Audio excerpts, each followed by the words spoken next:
All right, before we proceed to the next part of our lecture for this chapter, let's have a quick recap of the concepts that we've discussed so far. So at this point, you should be knowledgeable on how to compute for the real interest rate. It's just simply subtracting the inflation rate from your nominal rate. And risk premium is subtracting the risk-free rate from your nominal rate. And the holding period return is simply looking at the increase or the growth or decrease. It's either decrease or growth in the price of your investment. So you just simply incorporate the dividends if there is, but if there is none, you just simply subtract the new price to the old price divided by the old price. So that's the formula of percent change. But if we're talking of stock, we just simply incorporate the dividend that you received. And then we've talked about the Fisher equation, whereas you can uh, manipulate the equation so that you can or you can work out on the equation so that you can derive either the nominal interest rate, the real interest rate, or even the inflation rate. And the next one is the expected return, where we create a scenario where there is a depression in terms of economic depression. There is a zero growth, there is moderate growth, and there is high growth. So we're taking into consideration the different scenarios that can happen in a particular investment in a year. So the expected return is something that you know that you will be receiving in a span of one period. So it is something that can it is more likely a conservative estimate of the returns of an investment in a particular given scenario. And the standard deviation is simply looking at the uh, we're talking of the spread. Okay? Pag sinabi natin kasing spread, the possibility that your returns can change or deviate in a period of time. So the more deviated it is, the risky it is, because with investments we would like to have stable returns. We don't want volatile returns as much as possible. We want to forecast stable returns. And so when we talk of standard deviation, the higher the standard deviation that we get, the riskier the investment would be. And with the coefficient of variance, this is simply the the gap, okay? The gap of the variance from each other. And we know that the coefficient of variance depend on your standard deviation. So alam mo na, pag mataas yung standard deviation mo, usually the coefficient of variance also follows. Again, with coefficient of variance, the higher the computed coefficient variance is, the riskier the asset would be. Now, to further see the effect of standard deviation and coefficient of variance, for our first part, we simply computed for one asset. Ibig sabihin, isang asset lang or isang investment lang ang nakita natin. So for the second part, we would be in a group basis or in a portfolio basis. So what happens to our standard deviation, our coefficient of variance, once we now group together stocks or investments? So we're gonna find that out in our next part of discussion. In finance, we have a very famous saying that do not put all of your eggs in one basket. And so the concept of that idea would be diversification. So instead of putting all of your investments in one asset, finance would tell us that for you to minimize your potential losses, you have to diversify your investments. And so the process of diversification allows us to maximize our return and minimize our potential losses. It's because the risk is being spread out in a portfolio style, which then also spreads the profit potential or the return potential, and at the same time minimizes the loss potential. 'Di ba lahat naman tayo ganun ang gusto? The reason why we would want to invest para mag-grow yung ating investment. And wala sa option natin na magkaroon tayo ng losses. As much, yes, losses are possible, but we would want to minimize the possibility of getting losses. And in chapter 1, diniscuss dun sa inyong handout yung tinatawag nating different types of risk. Okay? So, two types of risks are the systematic risk and the unsystematic risk. We know that systematic risk cannot be controlled because it's an outside force in the market, and unsystematic risk is something that can be controlled by the management. And so when we select securities or the types of investment, we have to keep in mind that each of these investment vehicles are exposed to different sources of risk. And when we say sources of risk, dito papasok yung tinatawag nating financial risk, market risk, company risk, and other national and international risks. Okay? Now, for diversification to really work out, makikita lang natin yan if we measure how we minimize the risk. We can only know the effects of diversification if we know how to measure it. And so we will continue our discussion on standard deviation, on coefficient of variance, for us to see the effects of diversification in a portfolio. But before that, we have to also know how to compute for the expected return in a portfolio. So we know yung expected return natin in a single asset is computed by multiplying the probability and the nominal return. But how do we do that in a portfolio style? Okay. So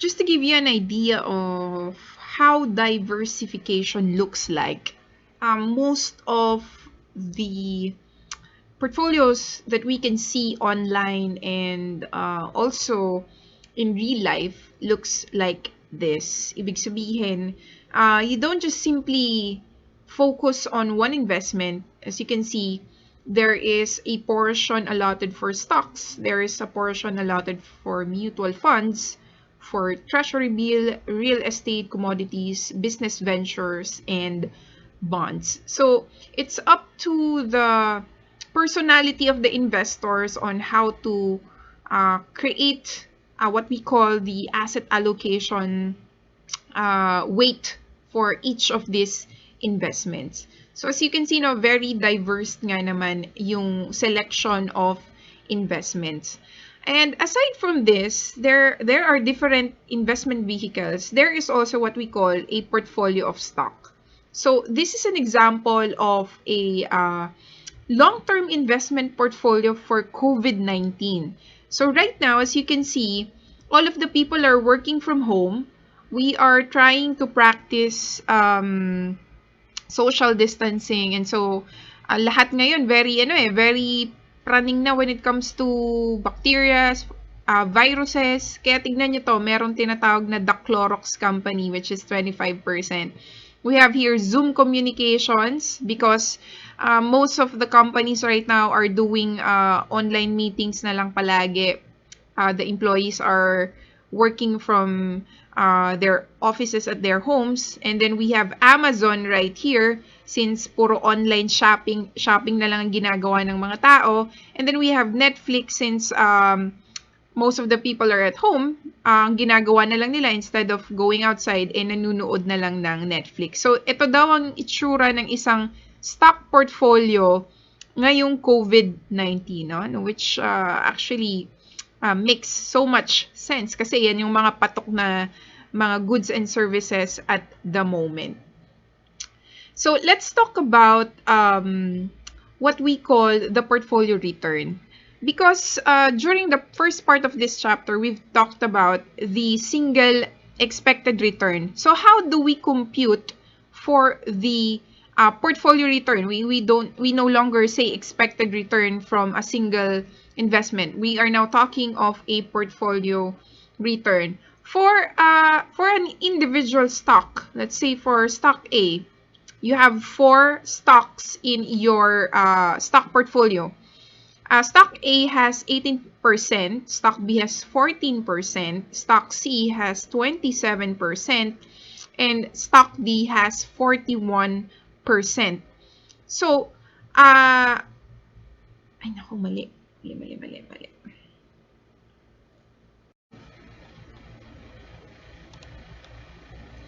So, during the first part of our discussion for chapter 2, we've already computed for the expected return. And so, if we are measuring a portfolio return, meaning it's more than one investment, we're talking of a basket of investment. So, ang computation natin would still be the same, but we are just going to get the entire return of all of the assets. So as you can see here, we have a 1,100,000 amount of investment. And so 200,000 is allocated for stock A, 150,000 is allocated for stock B, 300,000 is allocated for stock C, and 450,000 is allocated for stock D. And on the third column, there is what we call weight. Okay? So same din po ito nung kumbaga dun sa formula natin sa expected return, meron tayong tinatawag na probability. So instead of probability, in a portfolio, we have what we call the weight.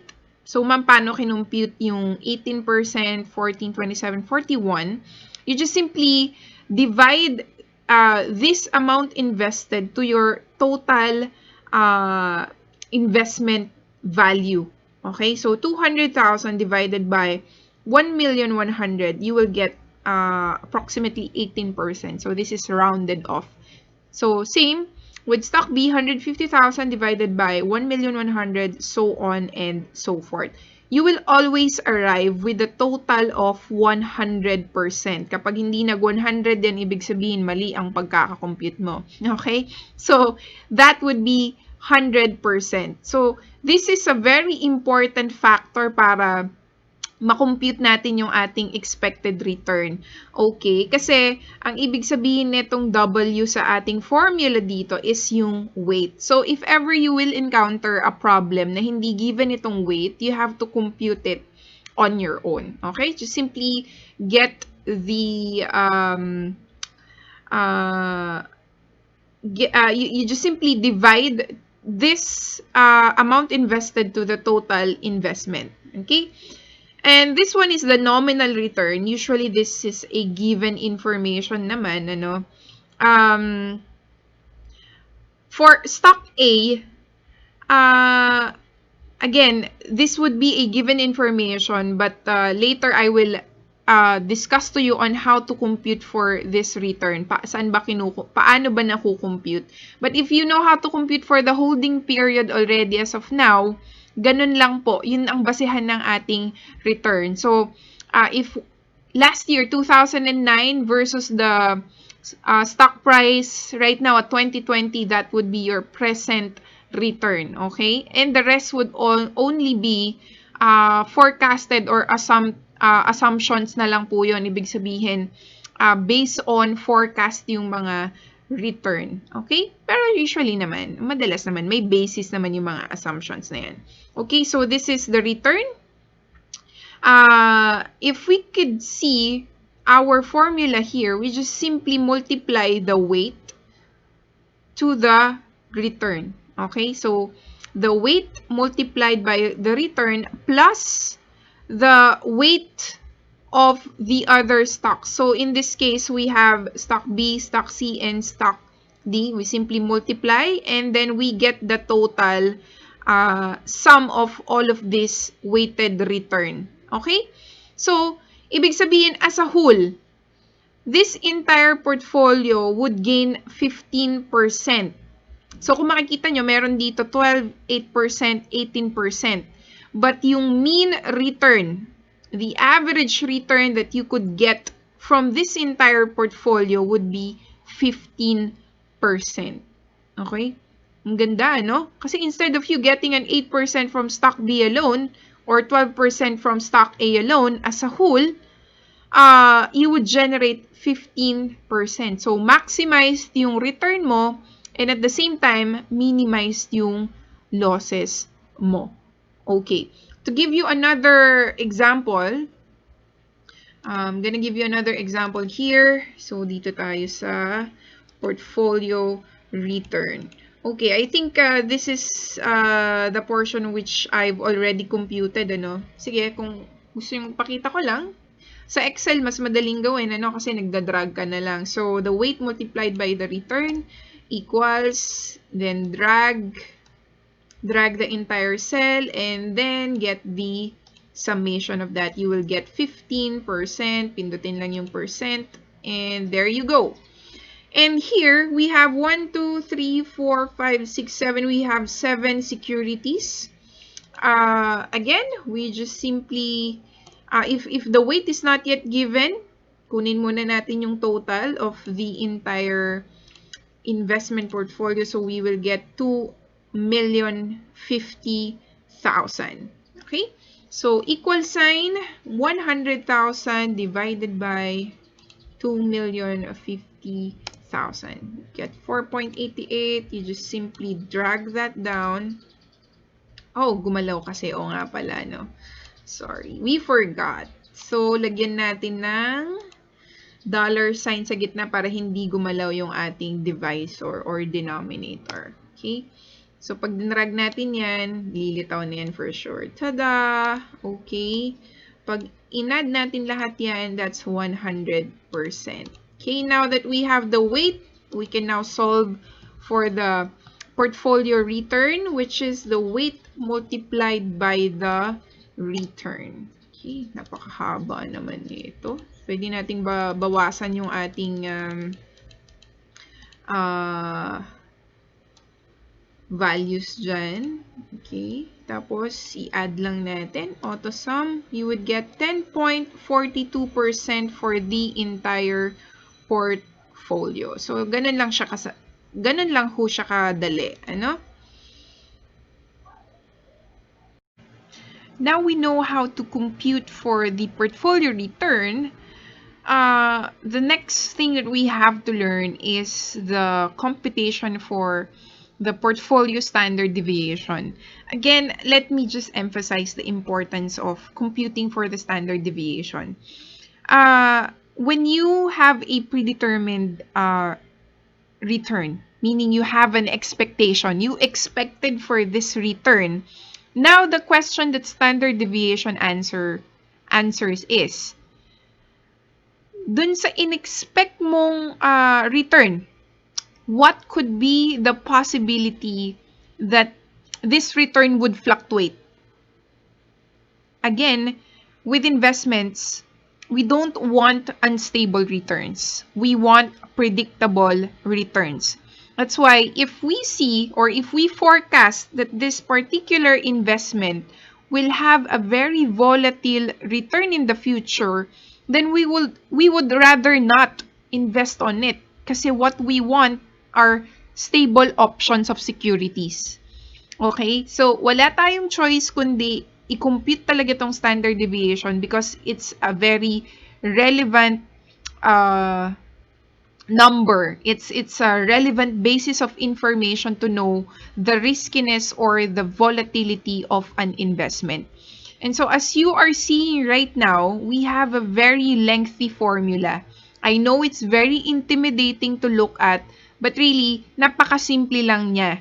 Medyo mahaba nga lang yung computation, but it is very easy to apply. Okay? So, whenever you see the word W, it only means weight. Okay? Again, the Greek symbol here, sigma, means standard deviation. So, since meron siyang P dito, it means standard deviation of a portfolio. Okay? Hima-himayin lang natin itong formula natin ha. As you can see, merong square root pa rin kasi dun sa original standard deviation natin for a single security, meron pa rin naman siyang tawag dito, square root. Okay? Pero sa ibang equation, pwedeng tanggalin yung square root na yan, gawin lang parenthesis ito, raised to 1/2. You will get the same answer. So, kung i-recall natin yung formula natin ng standard deviation for a single investment, it's your expected return minus your return. Tingnan natin para sure, no? Baka magkamali ako. Ito. Okay. So, it's the summary or the sum of your KI, which is your nominal rate, minus your expected rate raised to 2 multiplied by your P or your probability. So, same lang din ang concept dito sa ating portfolio return. The only difference is that we are multiplying the weight of the portfolio instead. Okay? So, weight of stock A squared multiplied by the standard deviation of stock A. Now we know how to compute for the individual standard deviation. Sa mga susunod na problem, usually given naman na yung standard deviation, no need for you to compute it. Pero depende kung ano yung missing information dun sa problem, you have to determine whether you have to still compute for the standard deviation or not. Okay? But anyway, again, this is just the weight of your stock A raised to 2 multiplied by your standard deviation of stock A raised to 2 plus, okay, kung titignan nyo para hindi tayo malito, meron tayong 3 separate equations dito sa formula natin. Okay? Ito yung ginawa ko para mas matandaan ko siya, no? So, the first equation or the small equation would be for stock A. The second equation would be for stock B. So, you just simply multiply the weight and the standard deviation and then you square those answers. Okay? This would be your second equation plus, this time, we are adding the multiplier 2. Okay? So, plus 2 multiplied by the weight of A, weight of B, standard deviation of stock A, and standard deviation of stock B. Now, we have a new character na nakikita and it's a Greek symbol of P, which means correlation. Okay? If you input this symbol sa Excel, it means Pearson. So, Pearson means correlation. And correlation means how connected or how related are the returns of stock A and stock B from each other. From the root word itself, relation. Okay? How are they related? How are the returns of stock A and stock B related from each other? So, para mas maintindihan natin yung concept ng correlation, in statistics, no, sabi niya, this is a measure of the linear relationship. So, pag sinabi mong linear, it's a line, no? It's either like this, or like that, or like this. So, it's a form of a line. Okay? Ngayon, ang sinasabi ng correlation, if we compute for a correlation of a -1, ibig sabihin perfect negative correlation. Pag 0, no correlation. And kapag positive 1, you have a perfect positive correlation. Okay, anong ibig sabihin nito sa finance, ma'am? Ano na naman yung mga sinasabi mo sa amin? Masyado ng marami, ano? I know. Please bear with me kasi kailangan talaga natin tong malaman, ano? In investment, we want a portfolio or we want a group of investment with no relationship with each other. Kasi nga, ang pinupromote natin sa finance is diversification. So, ano bang ibig sabihin nitong relationship na ito? Okay. These are actually, these are pictures of how correlation looks like. Okay?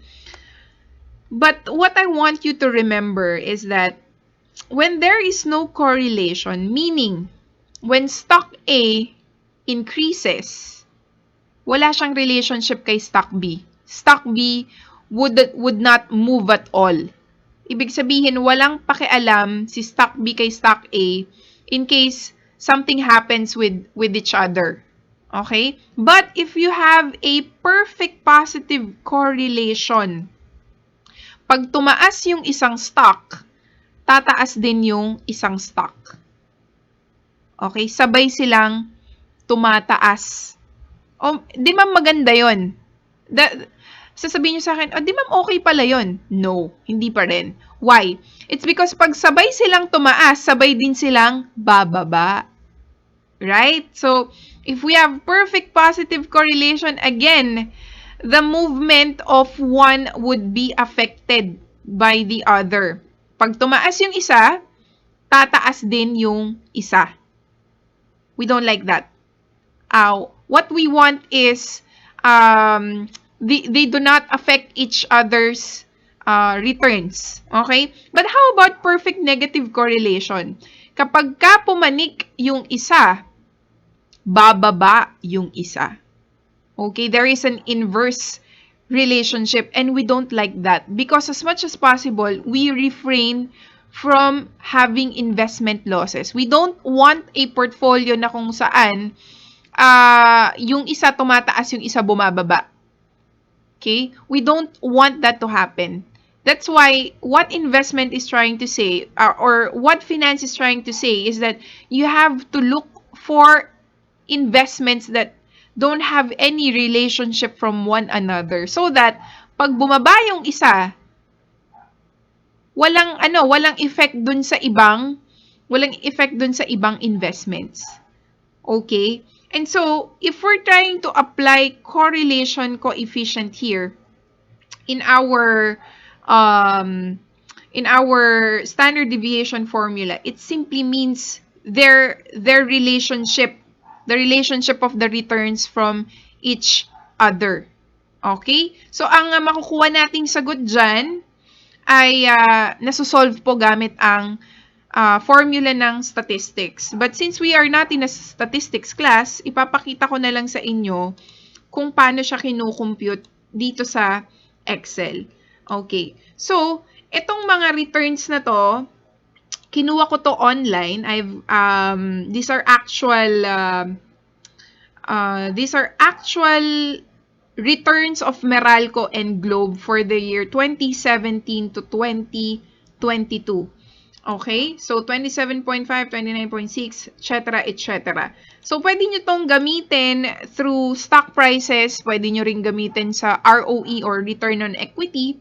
It depends on how you would want to measure the returns of a particular security. Okay, so this one is an ROE. Pero pwede rin gamitin sa stock price ha. But this one is, binase ko siya sa ROE. Since yan yung pinakamadaling kuning data. So anyway, for you to get the coefficient of these two, by the way, pag sinabi nating relationship, dalawang variables lang ang pwede nating i-compare. Okay? So, ulitin ko, dalawang variables lang ang pwedeng i-compare sa correlation. So, we simply input equal sign and then we type peer in Pearson. Okay? Have peer Ayaw niya. Pearson. Naku, nag-lock. Control. Why? Ha? Why?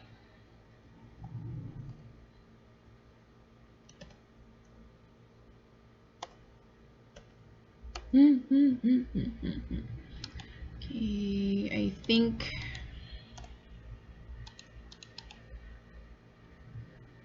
let me just format myself. Okay. Okay. General. Okay naman ah. Okay. Me.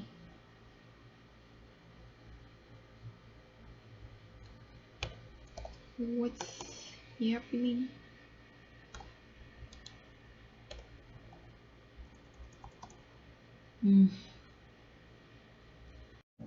So the example that I've personally chose is the stock of Meralco and Globe. So these are actual data that kinuha ko sa internet dahil napakadali lang naman kumuha ng data ng mga historical stock price tsaka ng financial reports ng iba't ibang publicly listed company sa Pilipinas. So these are actual data.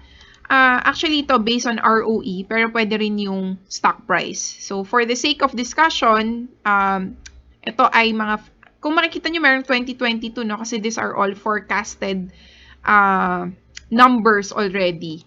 Okay, so, what we're going to do is we simply input the formula of correlation using Excel. So, the way to do that is simply type the word Pearson. So, lilitaw na siya. So, every time you look at the word Pearson, it means correlation. Ano po? It means the same. So, what we're going to do is we're going to input the array of data for Meralco. And then we're gonna input a comma. And then, i-highlight naman natin ngayon yung data ng Globe. Okay, so from there, you just simply enter. Push the enter sign. So you will get 0.56. So ang basis natin kanina, according to the law of correlation, if you get a -1 answer, it means it is negatively correlated. So, ibig sabihin ng negative correlated, maghanap tayo dito insert tayo let's try to insert some shapes. Okay, so there you go. So, pag negatively correlated, if the other security is bumababa, yung isa naman ay inverse ang kanilang relationship. Okay, gawin nating straight line. Okay, so ganyan yung negative correlation. So again, if it's a negative correlation, pag bumaba yung isa, pumapanik yung isa. While if it's perfectly correlated, okay, if it's perfectly correlated, the two of them, or if positively correlated, I should say, the two of them is pag pumanik yung isa, papanik din naman yung isa. So, this is a positive correlation. And the other one is walang relationship. So, ang itsura niya ay ganito. Okay? Yan. So, regardless of what happens in the market, no? Walang relationship yung stock A sa stock B. Bakit ayaw natin itong positive tsaka negative correlation? It's because, again, we don't want our investments to be, how do you call this? We don't want them to have this movement na kapag bumaba yung isa, papanik yung isa. Hindi naman maganda rin yung sabay silang papanik kasi pag sabay silang pumanik, sabay din silang babagsak. And that doesn't hindi niya pinapatunayan yung concept ng diversification. Because with diversification, we don't want kaya nga tayo nagda-diversify para hindi pare-parehas yung effect ng losses at profit ng bawat security sa isa't isa. Okay? So, 0.56 is nasa gitna ng, wala siya sa 1 at wala rin naman siya sa 0. So, nasa gitna. So, the point here is, it's up to the investor kung anong klase ng gap or relationship yung kaya niyang i-absorb. Okay? Kasi hindi naman talaga natin kayang tanggalin yung risk, but the thing is, meron kang tolerance. Meron kang level of tolerance na ina-allow in terms of the relationship of your investments from each other. Okay? So this one is 0.56. So napakadali lang. Ulitin ko, no? You just simply have to input Pearson, okay, on the equal sign lang, tapos Pearson, siya na ang magko-compute on its own. Pero sa statistics, mano-mano ho itong tinatype. Yes, oo, matagal. Okay, so ganun lang kadali. Okay, balik na tayo dito sa ating discussion, ano? Now that we know how to compute for the correlation and what it means for the our formula, we can now compute for the standard deviation of two assets. So, ulitin ko, this formula is only applicable for two asset portfolio. Dalawa lang po. Kasi kapag sumobra na sa dalawa, mag-iiba na rin po yung ating formula. But for now, let's try to solve for a two-asset portfolio. So, balik ako dito sa aking Excel sheet. So, let's see. So, we have an example here. Globe Telecom and GT Capital Holdings. So, pag nakita nyo itong ganitong klase ng problem, the first thing that you have to see is kung kumpleto ba yung kanyang information na kailangan. Kasi pag nagko-compute tayo ng portfolio return, we need the weight and we need the standard deviation. So, as you can see, it is provided in the problem. We have here the standard deviation, 26% and 14.35%. And this one is 65 and 35. Again, if hindi ito given, you just simply get 650,000 divided by the total investment portfolio, which is 1 million. There you go, 65%. And that's 350,000 divided by 1 million. You will get 35%. So, therefore, meron ka ng weight. Now, let's try to do the formula. Ito, okay. How do we input that? If you're using your calculator, you have to be very careful with how you input your data in your calculator. So, kapag sa Excel, syempre, mas madali ng konti kasi nagkiklik ka na lang, ano? So, tignan natin kung kaya nating i-compute dito sa Excel sheet. So, equal sign. Again, what I do is hinahati-hati ko yung ating equation. We have our first equation, second equation, and then our third equation. This is for security A, security B, and then for the two of them, a mixture of the two assets. So, kung mapapansin nyo, weight lang naman tsaka standard deviation, tapos ini-square lang. Okay? But the difference with the third equation is you add 2. Ibig sabihin, you multiply it twice. 2 times the weight of A, weight of B, standard deviation of A, standard deviation of B, and then the correlation efficient. Okay, ganun lang. Madali lang naman siyang i-memorize, mukha lang siyang mahaba. So, let's try to do this. With Excel, with what I do, since hinahati-hati ko siya into different equations, I use double parentheses, ano? Kasi para hindi malito yung formula kung ano ba yung minumultiply mo. Ibig sabihin, kapag nakapaloob siya dito sa black na parentheses, isang buong equation siya. Ano? Kaya meron pang isang parenthesis dito kasi equation siya sa loob ng equation. Okay? So, weight of, we start with the weight of the first asset, which is 65%, raised to 2, multiply by the standard deviation of stock A, raised to 2. Ayan. So, tapos na yung ating first equation. So, ikukulong na natin siya dun sa black na parenthesis, which means that's the end of your first equation. Plus, the weight of stock B, which is 35%, raised to 2. Huwag kalimutan yung raised to 2. Multiplied by the standard deviation of stock B raised to 2. Ayan. Kung OC kayo, pwede naman kayong palaging mag-check, double-check ng mga ini-input ninyo para sure.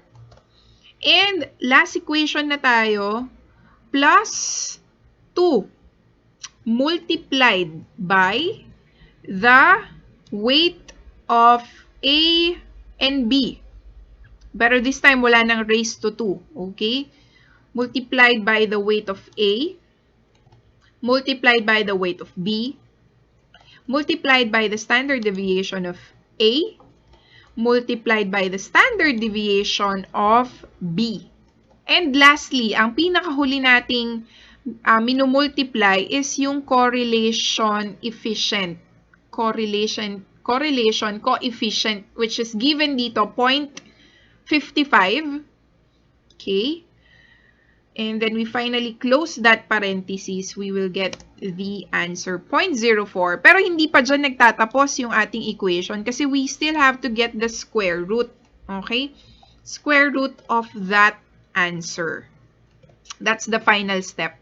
And so we will get 19.851 or 20%. O, kung gusto mo siyang dagdagan. O, yan. Pero naka-round off na 19.9. That would be 20%. So, sulat natin dito, 20% ang standard deviation. Okay?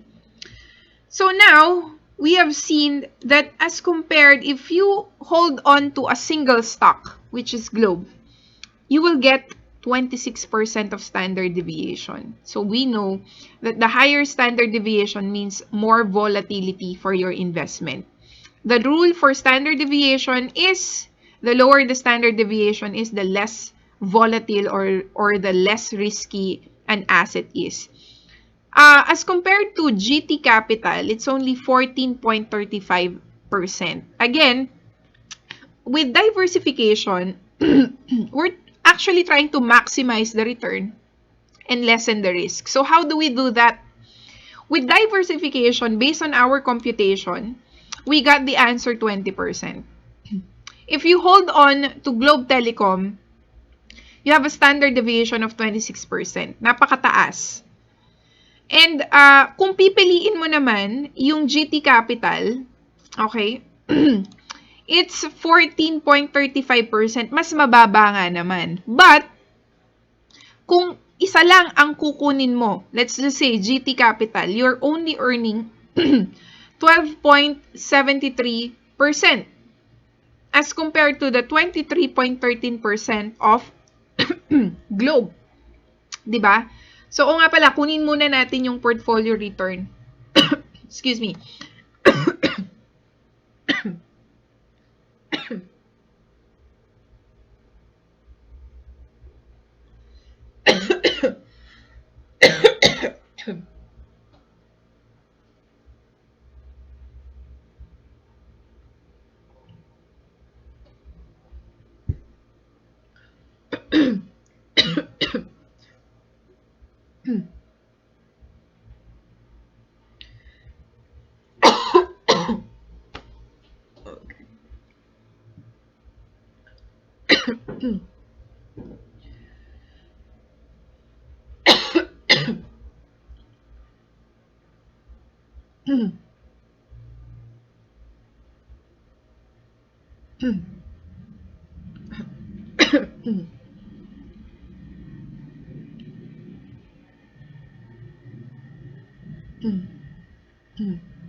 So let's compute for the portfolio return of Globe Telecom and GT Capital. So we simply multiply the weight of Globe, weight, and then multiply it to your return. Okay, add that to the return in weight of GT Capital. All right. So you will get 19.49 or 19.5%. So meaning, if you will combine these two, instead of getting a 12.73 lang,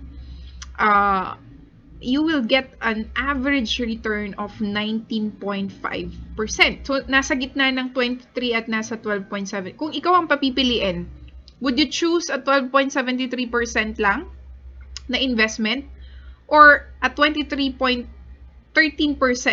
mataas? Yes, but very risky. So, if you will be making a strategic decision, you would rather have a group or let's just say, not just a single investment, gawin mo ng dalawa. Total, nasa gitna naman pala yung pwede mong ma-receive. At the same time, na-minimize pa yung risk mo. Kasi, based sa computation natin ng standard deviation, instead of getting a 26% standard deviation from Globe, mami-minimize yung to 6%, no? Yung volatility ng stock mo at magiging 20% na lang if you combine the two. Again, we can also prove that through the coefficient of variance. We just simply get the standard deviation divided by your return, which is 19.5%. So, as compared to the 1.12, 1.13, you will only get a variance of 1.03. Again, with CV, we know that the lesser the coefficient of variance is, the less risky the investment would be. So, again, kung titignan natin, 1.12, 1.13, hindi masyado nagkakalayo pala yung coefficient of variance na itong dalawang security na to. But if you combine them together, boom, di ba? Parang magic. 1.03, napakalayo ng score as compared to the individual stocks. So we have another problem here. Let's try to compute it. We have here stock A and stock B. So gawin lang natin yung ginawa natin kanina. Equal sign.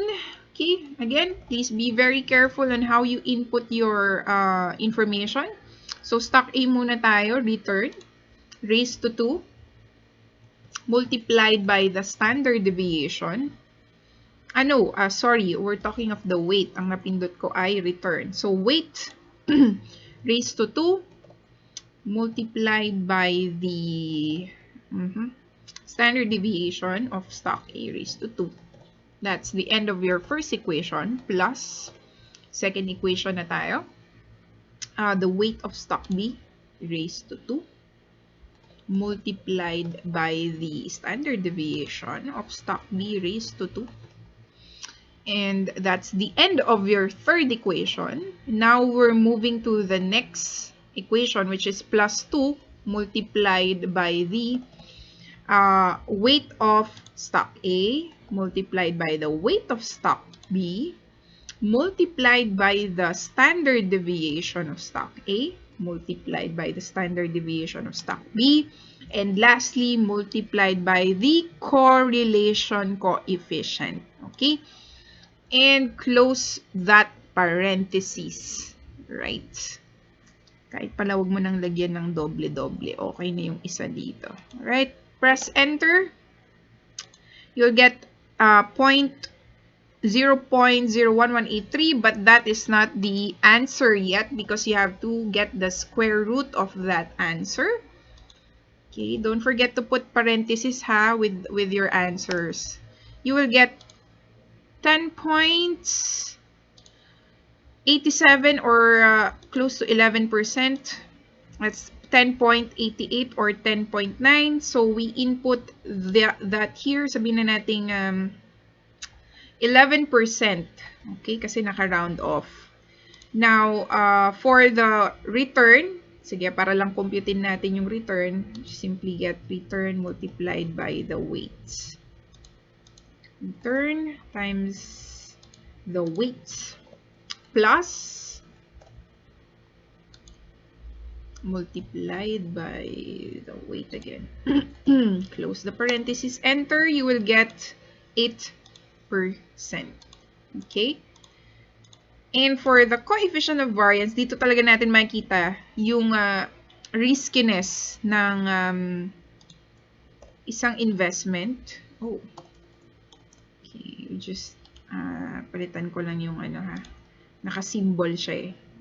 So, gawin natin siyang Calibri body. Okay, okay. So, equal sign, 11% divided by 8%.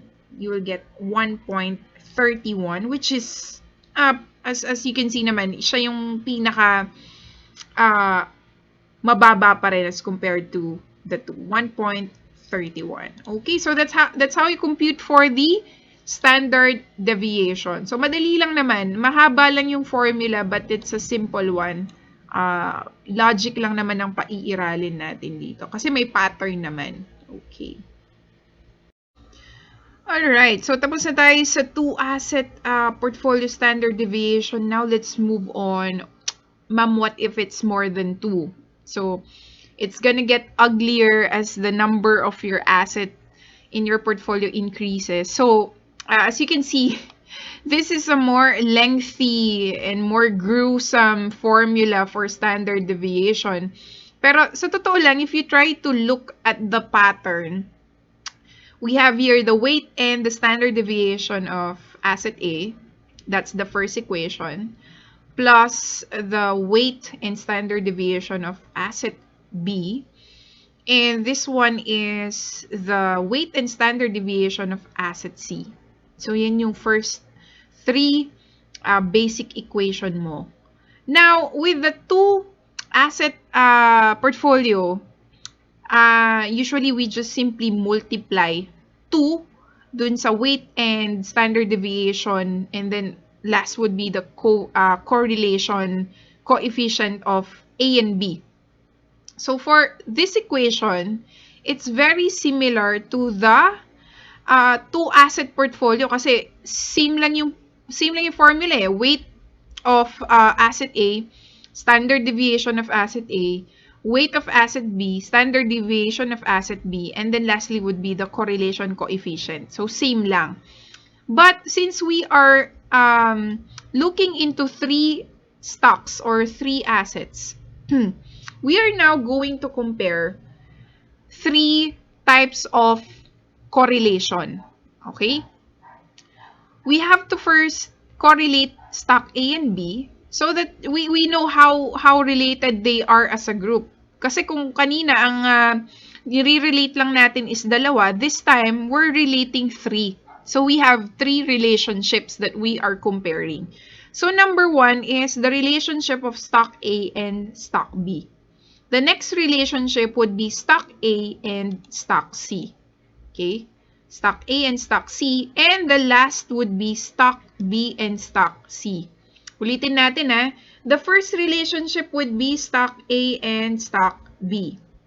The second relationship would be stock stock A and stock C. And the last relationship would be stock B and stock C. Okay? So, 3 relationship, AB, AC, and BC. So, we know if the movement and the volatility of this portfolio, which is a group of 3, meron ba silang relationship sa isa't isa? That's what we want to know eh. If meron bang movement, pagka gano ka-related ang tatlong stocks na to sa isa't isa. That's what we want to know. That's why we're computing for the standard deviation. Okay, as you can see, meron tayong correlation matrix dito. So, I asked a statistician, tinanong ko siya, kung pwede bang mag-correlate ng tatlo. So, the answer is yes, but we can no longer use the same formula that we use kanina, which is yung Pearson. Because Pearson is only applicable for 2 variables. So, kapag katatlo na, ang kino-correlate mo, ibang formula na ang gagamitin mo. At mas maproseso or mas lengthy yung pagkukompute. Actually, kailangan mo pang mag-install ng statistics application, which is yung SPSS, para lang makuha mo itong mga tinatawag nating correlation coefficient. So, kung kanina, we just simply input yung Pearson formula, this time hindi na pwede. Okay? At hindi na rin siya pwede dito sa Excel. Masyado na siyang complicated. So, for your exams or your exercises, usually given na itong mga coefficient na to. So, this is called a correlation matrix kasi sa totoo lang, pag ginawa mo tong table, you can actually do a table from this. So, pakita ko lang sa inyo, no? Para lang makita nyo na table talaga siya. Okay, we can use, how do we do this? Insert table. No. We just simply, maglagay ka lang pala ng border. Okay, maglagay tayo ng borders. Sige. All borders. Oh, there you go. Okay, yan. Para mas kitang-kita natin. So, when we do this matrix, actually para siyang y-axis tsaka x-axis. So, we know that this is the y-axis. And this is the x-axis. Okay? Algebra, basic ho ha. Y-axis, yung nakatayo. X-axis, yung nakahiga. And so, when we say the correlation of A and B, okay? Stock A and B, you simply look at the y-axis and the x-axis of A and B. So, if this is A, and this is stock A, and this is stock B, you know that the correlation of stock A and stock B is somewhere, here, stock A and stock B. So, it's 0.683. Okay, I'm gonna input it here para mapag-aralan nyo once you're on your offline mode, ano? Again, this is the y-axis and this is the x-axis. So, at the point where A and B meets, no? Yung point kung saan nagmi-meet si stock B at stock A. So, if this is stock B, at this point, at this row right here, ito yung row, hahanapin mo yung column kung nasan si stock A. So, you know, it's 0.683. Connect the dots lang po to para tayong nagpa-plot ng graph. Okay? Next is the correlation of stock A and C. Okay, nasan si A? On the y-axis, nandito siya.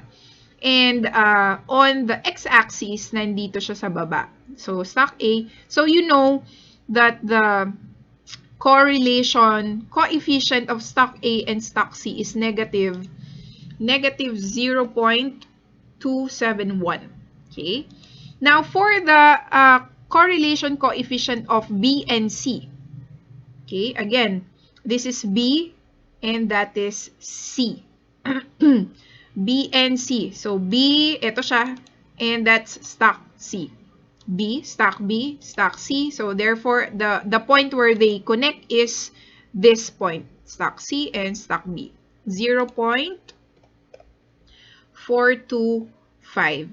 Okay, so meron na tayong correlation coefficient ng tatlong comparison natin. Again, this is AB, AC, and BC. Kaya kung titignan natin yung formula, balikan natin, after our basic equation 1, 2, 3, this is our basic equation eh. Yung mga susunod na equation natin would be comparing A and B. This one is A and C. And this one is going to be B and C. So, yan yung mga tinignan natin kanina. Okay? AB, AC, and BC. So, tingnan natin kung kaya natin computein, ano? Let's see if we can compute this long formula using Excel. Now that we've known kung ano yung ating correlation coefficients. So, we start with the equal sign, of course, always. Equation 1, again, dalawang parentheses. We're looking at the weight. Weight and standard deviation, okay? Weight, don't forget, raised to 2. Multiply that to your standard deviation, raised to 2. So, that is our first equation. Plus, B na tayo, ha?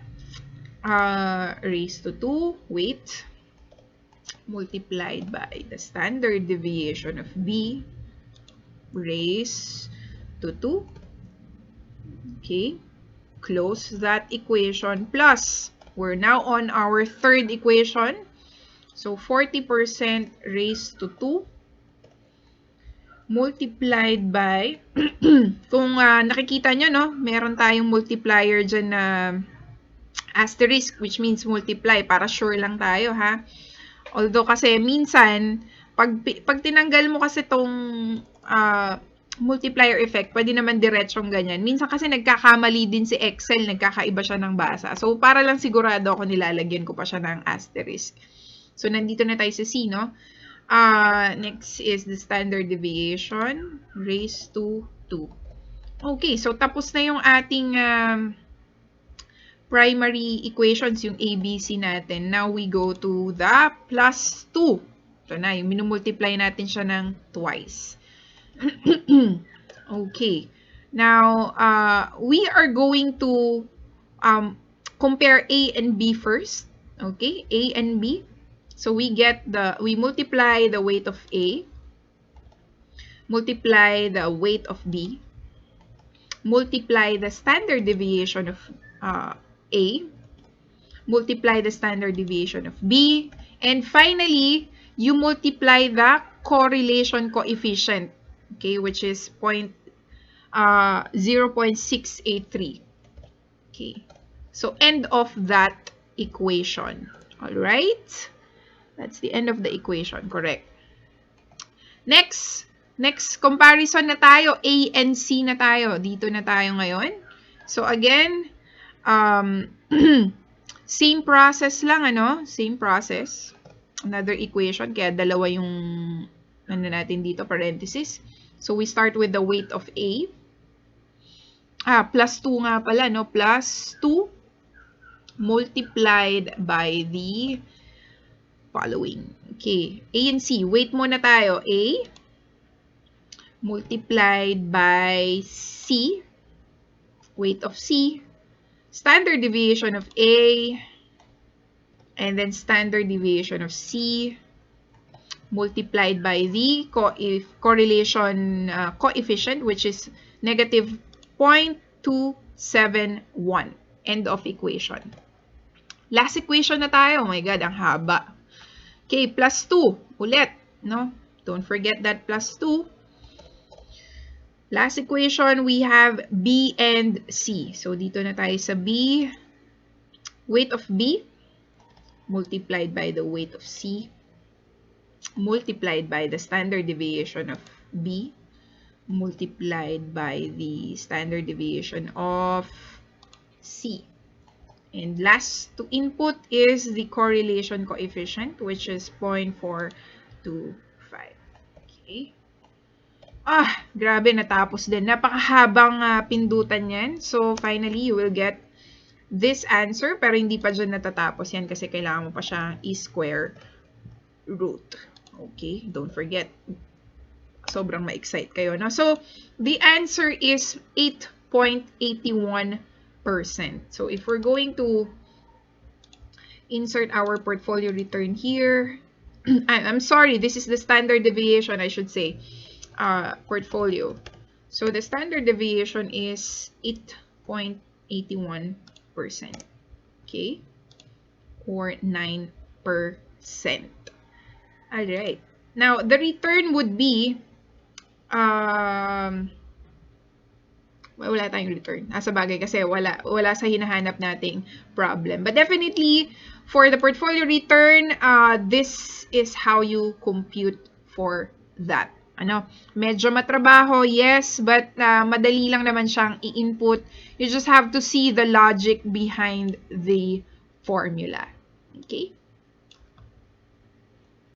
Now let's try to compute the required rate of return of the following stocks given this formula of the capital asset pricing model, or the CAPM. We have a given market rate of 8% right now and a risk-free rate of 4.5%. So meaning we are assuming that the treasury rate is at 4.5%. So investment na risk-free. That's why we're basing our assumption on treasury rates. Now, let's try to put in or key in the formula, which is the risk-free rate. We have here the 4.5%. Again, para hindi mag-move yung ating values, we simply put $sign plus our beta. Okay, so maglagay tayo ng parenthesis dito since we're gonna multiply. This is our beta multiplied by the difference of the market rate minus the risk-free rate. So, napaka-simple lang naman ng equation. With the Excel kasi, pag na-key in mo na yung, once you've placed your formula, don't forget to place $sign pala dito para hindi gumalaw. Once ma-key in mo na kasi yung formula, that's it, nagda-drag ka na lang. Okay, simply drag that down and you will get the values. Kung gusto mong 2 decimal places, pwede. Ayan. So, 6.99, this is already 7%. Now, if you would want to, that's the required return. If you would want to plot a chart here, nako, kung gagamit tayo ng Excel, napakadali din naman, we just simply highlight your two variables and then you insert a scatter plot right here. Okay, so makikita nyo na yung ating tinatawag na security market line. So this is our beta. The x-axis is our beta and the required rate of return is our y-axis. Okay, kung gusto nyo siyang lagyan ng labels, we can do that, no? Just simply add data labels, chart titles, okay, axis titles. There you go. So primary horizontal, this is the beta. Okay, beta. And then here we have the required rate of return. Okay, and this is our security market line. And we know, sige, let's try to import this table right here, ay yung chart natin. Let's try to copy that. Sige, mag-open tayo ng Word document. Right? Let's open a Word document. Tagala. Okay. Then we import that data. Okay, expand natin. Since yung function kasi ng Excel hindi siya pwedeng multiple, pwede tayo dito mag-plot ng additional information that we would like to see in our chart. Like for example, our risk-free rate, which is at 4.5%. You know that the risk-free rate is up here. Insert. Ito yung mga kailangan nyo kasing matutunan gawin. Especially kapag nag-start na kayo mag-work, you would be needing extra skill. Okay. Yan. So, nandito yung ating beta, which is 1. This is the point where this is the point that your securities are less risky. Okay? Or average lang yung risk at this point. Yan. Then, hindi pala natin kailangan lagyan ito. Okay? Mali. Okay, you just have to simply expand this. Oops. Okay. So this is going to be your risk-free rate. This portion is the risk-free rate. Naku, ba't ayaw nyo dumiretso? Oops.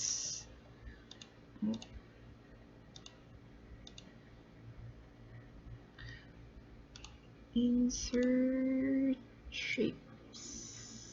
4.5 along this line. Yan. So let's make that green. Shape outline. Let's make that green. Risk-free rate. And this is your insert shapes. This is going to be your beta. This point right here. Okay, usog natin konti. Yan. So that halos nandito na sa 8%, ano? Maglalagay tayo dito ng broken line. Shape outline, width, dashes. There you go. Yan. So, pwede kayo maglagay ng dash. Okay. So, meaning,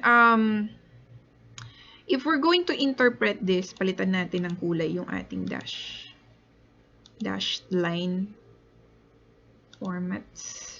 Shape outline, let's make that red para kitang-kita siya. Red. Oh, there you go. Okay. So, kung makikita ninyo, this is the point where risky assets, so anything outside of this beta are considered risky assets. So, at this point, we only have one. Okay. So, all of these securities right here are what we call defensive stocks. So, anything outside this red box is considered aggressive securities. Okay? So, simple lang naman, ganyan lang naman mag-plot ng security market line through Excel. But if you're gonna do that manually, you're just simply going to plot the X and Y axis. Ano ba? I think I'm gonna require you to submit kahit picture lang. You have to draw it. I don't know if you can do it on your phone. So, I'll still think about it kung pwede nyong picturean through your phone kahit screen capture lang. The point here is you have to learn how to do it on your phone or on your computer. No, try nyo lang. It's just simply highlighting the cells, your X and Y cells, and then insert the scatter plot chart. So, makikita nyo na itong graph natin, which resembles the security market line. But then again, if you want to modify your chart using mag-add kayo ng different elements dun sa chart, pwede naman. You just simply have to export it on Microsoft Word. Actually, ito pwede pa nating gawin natin siyang mas mabigat. Yan. Same with here. Gawin natin siyang mas heavy para kitang-kita yung line. Right. Format. Shape outline. Weights. Parang masyado na. Oh, yun. Pwede na yung 1 point. No. 3 points. Oh, yan. 1 and 1/2.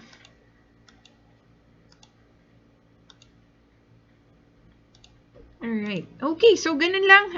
Napakasimple lang ng buhay kapag ka sa laptop natin ginagawa yung mga bagay-bagay. And so, to end our discussion, what I would just like to tell you guys now that we've finished all of the rates of return that you should know, meron pa rin kakayahan.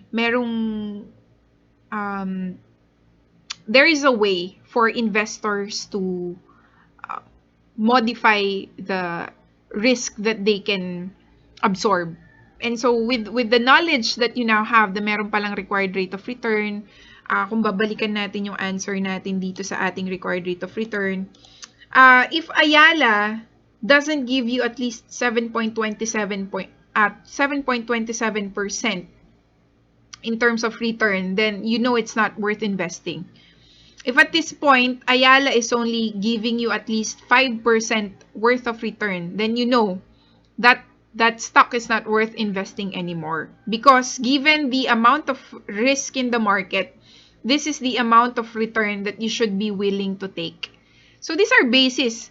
If you know how to measure the expected return, the required rate of return, the holding period, the standard deviation, I think investing would be more easy for everyone. But not everyone is knowledgeable about these things, and so it's an advantage for you in the future if you would want to invest in securities. Having this knowledge with rate of returns will help you determine which security should you invest at the moment, and which security should you avoid from investing, especially right now. We've seen, no, nakita natin na kapag naka-portfolio yung investment mo, mas mababa yung chances of uh, getting too much risk. Having a portfolio would definitely lessen the risk and maximize the returns. And so that's the end of our lecture for this chapter. I hope marami kayong natutunan, and I hope we can apply this in our future investing endeavors. Thank you so much for listening to the video and finishing it. And good luck on your exercises. God bless everyone.